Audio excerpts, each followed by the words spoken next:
और कांग्रेस, एनसीपी, शरद पवार और जो बाकी पार्टियां आरोप लगा रही हैं कि फिजूल खर्ची हो रही है, तो इस पे कैसे हुआ? क्योंकि बीजेपी तो फ्रीबीज के चक्कर में होती नहीं थी। देखिए, पहली बात तो ये है कि जब राहुल गांधी कहते हैं खटाखट खटाखट खटाखट, तो उन लोगों को कुछ लगता नहीं है। और हम लोगों ने अगर महिलाओं को कुछ देने की कोशिश की तो उसके ऊपर वो लोग टीका टिप्पणी करते हैं। अभी हम लोगों ने इस योजना के तहत 1 करोड़ से ज़्यादा महिलाओं के अकाउंट में पैसा जमा कर दिया है।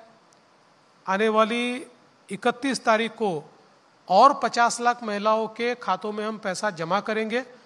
और मैं ऐसा मानता हूं कि करीब 2.5 करोड़ तक जो महिलाएं हैं उनके खाते में ये सीधा पैसा पहुंचेगा।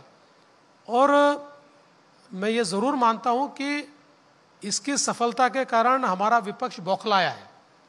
अभी वो लोग कोर्ट चले गए, एक बार गए, कोर्ट ने नकार दिया, अभी वापस कोर्ट गए हैं और कोर्ट में उन्होंने एक पिटीशन लगाई हुई है।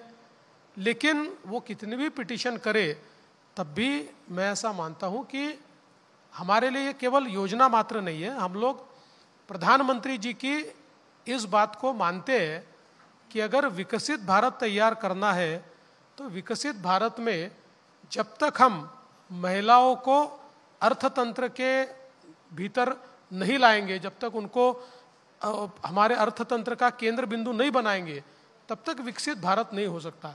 इसलिए हमने केवल लाडली बहन योजना नहीं की, हमने हमारी जो बच्चियां हैं उनको उच्च शिक्षा में भी, प्राइवेट कॉलेज में भी 100% फी उनकी राज्य सरकार भर रहा है।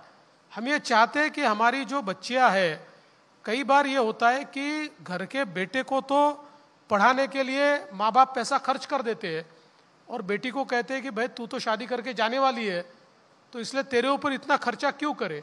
और बेटियां होनहार होते हुए भी उनको पढ़ने का मौका नहीं मिलता। इसलिए महाराष्ट्र में हमने ये तय किया और सभी बेटियों के लिए पूरी उच्च शिक्षा, अभी तक 12th तक तो हम फ्री करते ही थे, लेकिन 12th के बाद भी इंजीनियरिंग हो, डॉक्टर हो, MBA हो, कोई भी कोर्स वो ले तब भी उसकी पूरी फी, चाहे वो सरकारी कॉलेज हो या प्राइवेट कॉलेज हो, ये राज्य सरकार भरेगा। इस प्रकार की योजना हमने लाई। तो मुझे लगता है कि कई योजनाएं जो महिलाओं के लिए हमने लाई है, उन योजनाओं के कारण निश्चित रूप से हमारे अर्थतंत्र के केंद्र में महिलाओं को लाने का जो प्रयास प्रधानमंत्री जी कर रहे हैं, उसका उदाहरण ही महाराष्ट्र ने तैयार किया है।